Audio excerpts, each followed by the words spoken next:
नमस्कार मित्रों, आज हम बात करेंगे पंचक क्या है और पंचक का उपाय कैसे करें।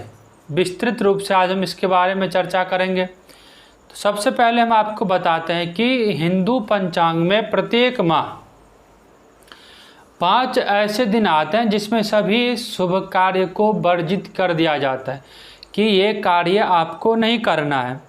प्रत्येक माह में 5 ऐसे दिन आते ही आते हैं जिसमें कोई भी कुछ कार्य नहीं कर सकते हैं।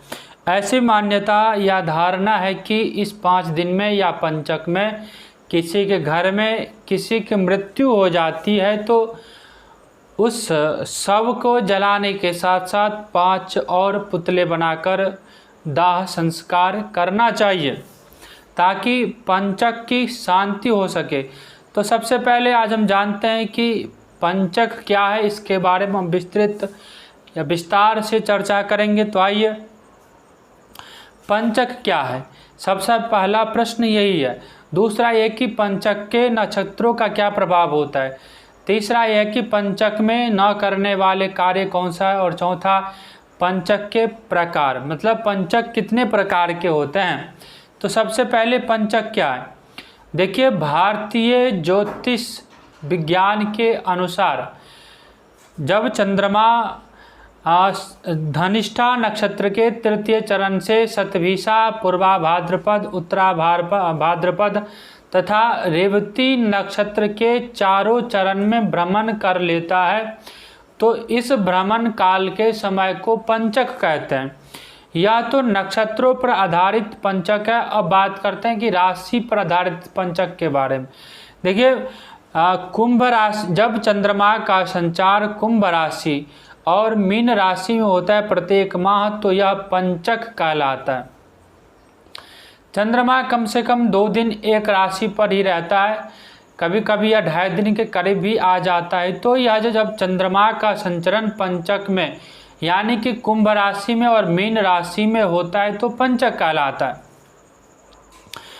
अब ये राशि और इन्हीं नक्षत्रों से मिलकर पंचक का जन्म होता है। अब बात करते हैं कि पंचक के प्रकार, पंचक कितने प्रकार के होते हैं। धनिष्ठा नक्षत्र में अग्नि का भय रहता है। मान लीजिए पंचक में यदि धनिष्ठा नक्षत्र से प्रारंभ हुआ है तो धनिष्ठा नक्षत्र में अग्नि का भय रहता है। शतभिषा नक्षत्र में घर में कलह होने का भय रहता है। अब बात करते हैं पूर्वा भाद्रपद में नक्षत्रों में, पूर्वा भाद्रपद के नक्षत्रों में घर में रोग होने की संभावना बढ़ जाती है। उत्तरा भाद्रपद में धन के रूप में दंडित होना पड़ता है। अब बात करते हैं रेवती नक्षत्र में, पंचक में रेवती नक्षत्र पड़ता है तो उस दिन धन हानि होने की संभावना रहती है। अब मुहूर्त चिंतामणि के अनुसार अग्नि चौर भयम रोगो राज पीड़ा धन क्षति संग्रहे तृण काष्ठानम कृते वस्वादि पंचके। अर्थात पंचक में कौन से ऐसे कार्य है जो नहीं करने चाहिए। तो मुहूर्त चिंतामणि में कहा गया है कि पंचक में तिनकों और काष्ठों के संग्रह से अग्निभय होता है। यदि आप पहले समय में लोग बाग खाना बनाने के लिए चूल्हे का प्रयोग करते थे और चूल्हे पे जलावन के प्रयोग में तिनके छोटे छोटे पेड़ से गिरने वाले टुकड़े को एकत्रित करके ईंधन के रूप में प्रयोग करके खाना बनाते थे। जब ये सारे एकत्रित हो जाते हैं पंचक में, यदि एकत्रित करते हैं तो अग्नि भय का डर रहता है। अग्नि चोर भयम, चोरी होने का डर रहता है। रोगो राज पीड़ा धन क्षति, या तो चोरी हो जाएगा या अग्नि भय रहता है, आग लग जाएगा, या राजाओं के द्वारा आपको पीड़ा दिया जा सकता है, या फिर आप यदि मॉडर्न समय में है तो किसी न किसी कारणवश यदि किसी भी शुभ कार्य को आप पंचक काल में प्रारंभ करते हैं तो आपको धन हानि होने की संभावना रहती है। संग्रहे तृण काष्ठानाम कृते भस्वादि पंचके। अब बात करते हैं कि पंचक में न करने वाले कार्य। पंचक में ऐसा कौन सा कार्य है जो नहीं करना चाहते हैं। अब जैसे कि पंचक में आपको लकड़ी एकत्र नहीं करना चाहिए, किसी भी स्थिति में ज़्यादा से ज़्यादा आवश्यक हो तभी लकड़ी एकत्र करना चाहिए, वरना आपको लकड़ी एकत्र करने से बचना चाहिए, ना खरीदना भी नहीं चाहिए। इस समय पंचक के समय आपको लकड़ी के स्वरूप में कुछ भी हो, चाहे फर्नीचर हो, घर की सोफा, बेड, जो भी हो, लकड़ी से बना हुआ सामान आपको पंचक में नहीं खरीदना है। अब देखते हैं आगे क्या नहीं करना चाहिए। तो पंचक मकान पर छत नहीं डालना चाहिए। यदि पंचक चल रहा और पंचक में मकान पर छत नहीं डलवाना चाहिए। तीसरा, सब नहीं जलाना चाहिए। यदि आप पंचक में सब जलाते हैं तो इसके लिए हम आगे बताएंगे कि क्या और कौन से उपाय करके पंचक शांति किया जा सकता है। अब आप यदि पंचक में पलंग या चारपाई खरीदना चाहते हैं तो यह भी आपको पलंग या चारपाई पंचक में नहीं खरीदना चाहिए।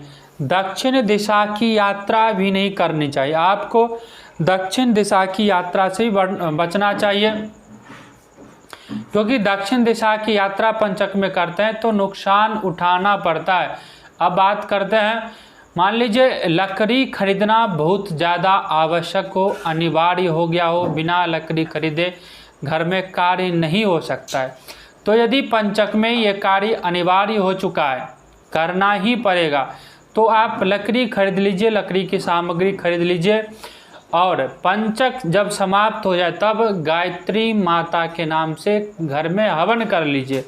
अब उसके बाद करते हैं कि यदि आपको मकान के ऊपर छत डलवाना ही डलवाना है, अनिवार्य हो चुका है छत डलवाना, तो जिस दिन आप छत डलवाएंगे पंचक में, तो छत डलवाने से पहले जो मजदूर वहाँ पे एकत्रित होता है कार्य को संपादित करने के लिए, कार्य को पूरा करने के लिए, ऐसे मजदूरों को सबसे पहले आप मिष्ठान खिलाइए और मिष्ठान खिलाने के बाद ही आप छत डलवाने का कार्य प्रारंभ कीजिए। उससे पहले छत डलवाने का कार्य नहीं कीजिए।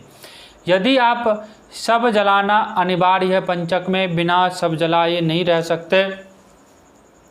अब देखिए, सबको 5 दिन तक कौन रखेगा। यदि रेवती नक्षत्र में ही किसी की अंतिम संस्कार प्राणांत हो जाए तो 5 दिन तक घर में कौन रखेगा मुर्दा को। तो उस सब के साथ 5 और पुतला बनाकर सबके साथ और अगल बगल में रख के ही दाह संस्कार करना चाहिए, जिससे कि पंचक की शांति हो जाए। अब बात करते हैं कि मान लीजिए घर में चारपाई या फिर पलंग खरीदना भी अनिवार्य हो तो आप खरीद सकते हैं, कोई बात नहीं, आप खरीद कर घर में ले आइए। लेकिन इसका उपयोग आप तभी करना जब पंचक समाप्त हो जाए। पंचक के बीच में आप इसका उपभोग नहीं कर सकते। यदि आप इसका उपभोग करते हैं तो आपके लिए यह धन पीड़ा देगा, यानी कि धन का नुकसान करवाएगा। अब बात करते हैं कि पंचक के प्रकार। पंचक कितने प्रकार के होते हैं। देखिए, रविवार को पड़ने वाले पंचक को रोग पंचक कहते हैं। यदि किसी महीने में पंचक रविवार से प्रारंभ होता है तो ऐसे महीने में पड़ने वाले पंचक को रोग पंचक कहते हैं। वहीं यदि सोमवार से पंचक प्रारंभ होता है तो इसको राज पंचक कहते हैं। अब वहीं मंगलवार को पड़ने वाले पंचक को अग्नि पंचक कहते हैं। बुधवार को पड़ने वाले पंचक को मंगलवार को पड़ने वाले पंचक को अग्नि पंचक कहते हैं। शुक्रवार को पड़ने वाले पंचक को चोर पंचक कहते हैं और शनिवार को पड़ने वाले पंचक को मृत्यु पंचक कहते हैं। इसके अलावा बुधवार और गुरुवार वाले पंचक में ऊपर दी गई बातों का पालन करना जरूरी नहीं। यदि किसी महीने में पंचक यदि गुरुवार और बुधवार से प्रारंभ हो रहा है तो ये दोनों शुभ वार माना जाता है, शुभ तिथि माना जाता है, शुभ दिन माना जाता है। ये क्रूर ग्रह नहीं होते हैं। बुध और गुरु यह सौम्य ग्रह होते हैं, इसलिए इनका प्रभाव भी सौम्य यानी कि शांत ही होता है। ये ज़्यादा नुकसान नहीं करते। इसीलिए यदि किसी महीने में पंचक का प्रारंभ गुरुवार से हो रहा हो या बुधवार से हो रहा है तो आपको इसमें उपरोक्त जो हमने बात बताई है उसका पालन करना अनिवार्य नहीं है। बाकी दिनों में जो पंचक पढ़ते हैं उन पढ़ने वाले पंचक में आपको सभी बातों को मानना अनिवार्य होता है। अब देखते हैं कि पंचक में मौत का समाधान क्या होता है। गरुड़ पुराण सहित कई धार्मिक ग्रंथों में ऐसा उल्लेख मिलता है कि यदि पंचक में किसी की मृत्यु हो जाए तो उसके साथ उसी के कुल खानदान के 5 और व्यक्तियों की मृत्यु होने की संभावना रहती है।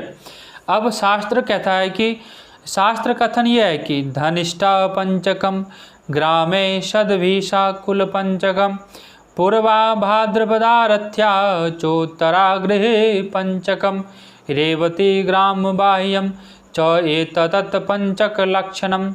आचार्यों के अनुसार धनिष्ठा से रेवती अर्थात इन 5 नक्षत्रों की क्रमशः 5 श्रेणियों में विभाजित किया गया है। ग्राम पंचक, कुल पंचक, रथ्या पंचक, गृह पंचक एवं ग्राम बाह्य पंचक। अब देखिए ग्राम पंचक में क्या होता है।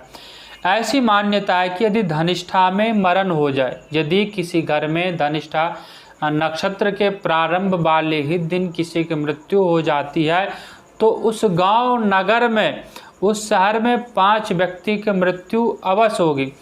तो ये इतना ध्यान देने वाली बात नहीं होती है, क्योंकि मृत्यु तो अटल है, निश्चित है, मृत्यु तो होना ही होना है। एक घर में हो तो अलग बात है, लेकिन यदि पूरे गांव में या पूरे शहर में होता है, पूरे नगर में होता है, तो वो उस पर ज़्यादा ध्यान देने वाली बातें नहीं होता। अब बात करते हैं कुल पंचक की। तो शतभिषा में मरण हो, यदि किसी व्यक्ति की मृत्यु, किसी के कुल में मृत्यु शतभिषा पंचक वाले दिन हो जाता है तो उसी कुल में अवश्य ही 5 मृत्यु होगी, ऐसा गरुड़ पुराण में लिखा हुआ है। अब बात करते हैं रथ्या पंचक की। पूर्व में हो तो उसी मोहल्ले टोले में 5 मृत्यु अवश्य होती है। गृह पंचक, अब उत्तरा नक्षत्र में यदि किसी की मृत्यु हो जाए तो उसी घर में 5 मृत्यु अवश्य होगी, यह गरुड़ पुराण की कथन है। ग्राम बाह्य पंचक, रेवती में हो तो दूसरे गांव नगर में 5 लोगों की मृत्यु संभव है। मान्यता अनुसार पंचक नक्षत्र में किसी एक व्यक्ति की मृत्यु होने पर 5 लोगों की मृत्यु अवश्य होती है, मरने का कोई समय नहीं होता। ऐसे में 5 लोगों का मरना कुछ हद तक संभव है, परंतु उत्तरा भाद्रपद के गृह पंचक माना गया। और प्रश्न है कि किसी घर की 5 लोगों की मृत्यु संभव है क्या?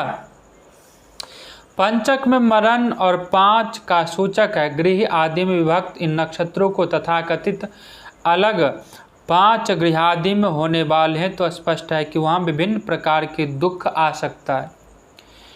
5 मृत्यु का अभिप्राय देखें तो 5 गृहादि में रोग, पहला रोग, दूसरा कष्ट, तीसरा दुख आदि का आगमन हो सकता है।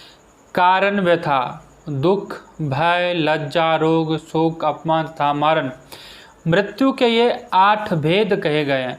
इसका मतलब यह कि जरूरी नहीं कि 5 की मृत्यु हो 5 को किसी प्रकार का कोई रोग, शोक या कष्ट भी झेला जा सकता है। उसके जीवन में किसी प्रकार का रोग आ जाए, किसी प्रकार का शोक हो जाए, किसी कारण से व्यथा यानी दुखी हो जाए, उसके जीवन में दुख आ जाए, भय आ जाए, लज्जा आ जाए, रोग, शोक, कहीं उसको अपमान झेलना पड़े, तो ये सभी मृत्यु के तुल्य के समान ही माना जाता है। तो ऐसा आवश्यक नहीं है कि यह मृत्यु के द्वारा ही इसका शमन होगा, ऐसा कुछ नहीं है।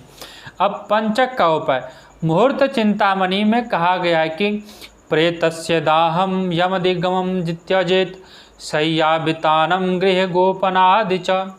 पंचक में मरने वाले व्यक्ति की शांति के लिए गरुड़ पुराण की पाठ अवश्य करवाने चाहिए। गरुड़ पुराण में उपाय भी सुझाए गए हैं। गरुड़ पुराण में शव का अंतिम संस्कार करने से पहले किसी योग्य पंडित जी को बुलाकर अवश्य सलाह लेनी चाहिए। यदि विधि अनुसार यह कार्य किया जाए तो यह संकट टल जाता है। दरअसल पंडित के कहे अनुसार शव के साथ आटे या बेसन या कुश या फिर सूखी घास से बने 5 पुतले आरती परखकर इन 5 को 100 की तरह पूर्ण विधि विधान से अंतिम संस्कार किया जाता है। ऐसा करने से पंचक दोष स्वतः समाप्त हो जाता है। अब गरुड़ पुराण में ही दूसरा उपाय यह भी कहा गया है कि अगर पंचक में किसी की मृत्यु हो जाए तो उसमें कुछ सावधानियां बरतनी चाहिए। सबसे पहले तो दाह संस्कार संबंधित नक्षत्र के मंत्र से आहुति देकर नक्षत्र के मध्यकाल में किया जा सकता है। नियम पूर्वक दी गई आहुति पुण्य फल प्रदान करती है। साथ ही अगर संभव हो तो दाह संस्कार तीर्थ स्थल में किया जाए तो उत्तम गति मिलता है। मित्रों, ये था पंचक का क्या महत्व है, पंचक को क्यों मानना चाहिए, पंचक में यदि किसी की मृत्यु हो जाए तो हमको क्या नुकसान होता है। आशा करते हैं यह वीडियो, यह एपिसोड आप सभी को अच्छा लगे और आप सभी लोग यह चैनल पर यदि पहली बार आए हैं तो वीडियो को लाइक कीजिए, शेयर कीजिए और आचार्य शंकर ठाकुर जी चैनल को सब्सक्राइब कीजिए ताकि आगे आने वाली जो वीडियो हो उसका नोटिफिकेशन सबसे पहले आपको प्राप्त हो। आप सभी लोग अपने जीवन में सुखी होइए, समृद्धिशाली बनिए। तब तक के लिए नमस्कार।